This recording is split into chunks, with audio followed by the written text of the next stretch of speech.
Et salut! Aujourd'hui, on va commencer par Namiji, un jeu de Antoine Boza illustré par Nayad. Dans Namiji, vous allez retrouver les mêmes sensations qu'à Tokaido dans un univers très graphique, japonisant, où vous serez non plus des pèlerins sur la route de Tokaido, mais vous serez des marins pêcheurs. Comme à Tokaido, c'est le pêcheur, le bateau qui sera le plus en arrière, qui va pouvoir avancer en premier.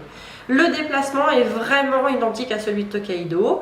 Il n'y a pas de dés. Vous choisissez l'emplacement sur lequel vous voulez atterrir. Nous sommes des pêcheurs et nous avons tous notre propre bateau dans lequel nous aurons notre filet de pêche. Quand on va pêcher à la pêche, on va pêcher à la pêche sur ces différentes stations-là. Donc ça, ce sera la pêche à la ligne. Hein, on voit la petite ligne. On va prendre un poisson au hasard ou visible. On va le mettre en haut à gauche dans notre filet de pêche de notre poisson. Et à la prochaine pêche, il faudra mettre un poisson adjacent à celui que nous avons déjà posé. On va pouvoir scorer des points soit en colonne, soit en ligne. Si et seulement si, on aura des poissons soit de la même couleur. Donc ici, si j'ai une raie et des anguilles, c'est bon, ça fonctionne. Soit si j'ai les poissons qui sont de la même famille. Donc tout ça, ça va fonctionner. Les dieux de la mer, il va falloir leur faire des offrandes, car si à la fin de la partie vous n'avez pas offert, vous aurez soit moins 15 si vous avez offert aucun bateau, moins 10, moins 6, moins 3 et enfin 0 si vous avez réussi à vous débarrasser de tous vos bateaux. Ici le rocher sacré, parce que parfois il y a de la chance et parfois il va falloir remplir des objectifs. Les objectifs donneront un côté un peu plus joueur à la partie et vont vous orienter un petit peu plus sur quelle stratégie adopter. Donc vous allez prendre simplement 2 cartes, choisir une des cartes qui vous conviendra et vous essayerez de remplir l'objectif pour la fin de la partie. Les objectifs sont cachés et on ne les révélera qu'à la fin de la partie. Ça fera des points de bonus si on a réussi. Si on n'a pas réussi, ça ne nous fait pas de points malus. Donc à chaque fois que vous prendrez un animal marin, vous prendrez le niveau qui correspond, vous commencerez toujours par le niveau 1, puis le niveau 2, le niveau 3, le niveau 4. Ça vous donnera des points de victoire à chaque fois que vous révélerez une nouvelle carte. Et il y a aussi les crevettes, qui est ni plus ni moins un jeu de stop ou encore à l'intérieur du jeu. Dans mon petit sachet, on va dire, un petit sac, il y a 20 crevettes et 10 crabes. Ce sont des points de victoire pur et dur. Si je pioche des crevettes, tout va bien, ce sera des points de victoire tout simple. Je peux en piocher jusqu'à 5 par tour de jeu. Si je pioche un crabe, c'est d'accord. Si je pioche 2 crabes, j'ai tout perdu. Ici, au ponton, tout le monde va s'arrêter. On va prendre autant de cartes qu'il y a de joueurs plus 1. Et ce seront des cartes que les joueurs vont révéler et vont choisir dans un certain ordre, sachant qu'ils vont choisir l'ordre de choisir la carte bonus ou éventuellement de repartir en premier, puisque je vous le rappelle, c'est toujours le dernier qui repart en premier. Donc si on veut aller dans un endroit plus qu'un autre, c'est toujours plus sympa de partir en premier, mais si on veut choisir son bonus, voilà. Le jeu dure environ 45 minutes à 1 heure, c'est un jeu familial et j'espère que vous pourrez mettre plein de boîtes de Namiji sous vos sapins de Noël. Dans la famille Tokaido, il est temps pour moi de vous présenter le petit dernier. Tokaido Duo, un jeu pour 2 et uniquement pour 2 joueurs. Chacun des 2 joueurs va jouer 3 personnages. Un pèlerin qui a son petit chapeau sur la tête. Le pèlerin va se promener tout autour de l'île de Shikoku. On va avoir le marchand qui porte ses objets dans son dos, sur son sac à dos.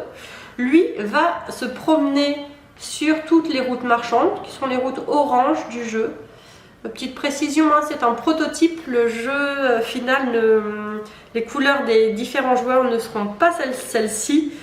Et enfin, le peintre qui va avoir ce petit plateau de jeu avec son pinceau, va battre la campagne et aller peindre des jolis tableaux et éventuellement s'en débarrasser. J'ai un dé qui correspondra au peintre, un dé qui correspondra au pèlerin et un dé qui correspondra au marchand. Donc à chaque fois que le pèlerin va arriver sur un temple, il va augmenter la valeur de ses temples et s'il va à un jardin, hop, il va descendre son petit token. Pour finir le plateau du pèlerin, il faut avoir visité 9 temples ou 6 jardins.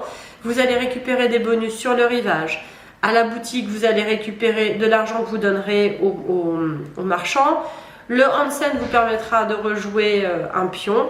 Et voilà, il y a 5 possibilités pour le pèlerin. Donc le marchand, au milieu, il va aller récupérer des objets et il va aller les vendre dès qu'il sera sur les bords. L'autre pouvoir du marchand de l'autre côté, c'est ce que je vous disais, c'est que ça débloque le 6e emplacement ici. Si ça avait été mis de l'autre côté, ça aurait été le 6e emplacement. Ce qui fait qu'on a plus de possibilités pour vendre les choses. Ça débloque ça et ça vous donne un objet supplémentaire au milieu.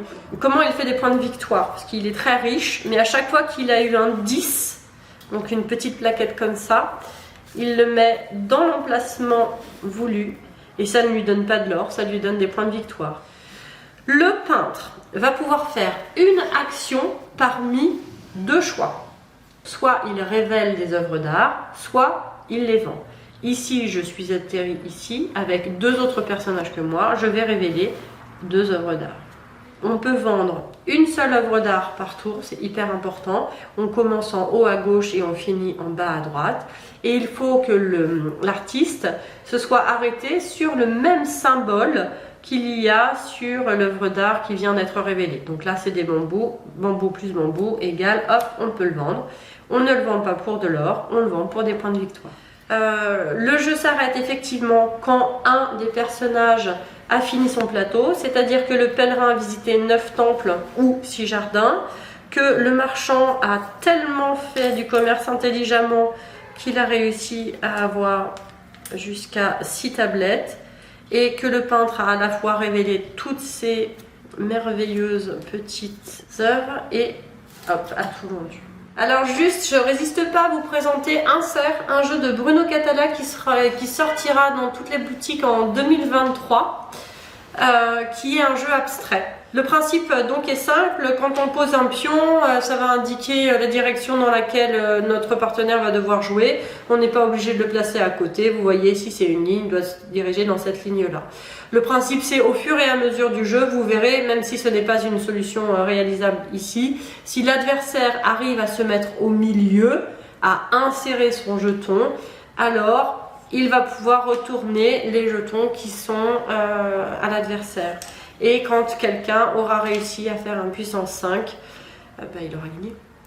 C'est un jeu qui est très simple, mais qui a une très très belle profondeur. Les parties et les possibilités sont multiples. Le fait que les plateaux soient modulables engendre une belle définition. Ça va se rapprocher du Go ou des échecs. On va essayer de calculer 3, 4, 5 coups en avance. Bruno Catala, si tu m'écoutes, la prochaine fois qu'on joue, je gagne.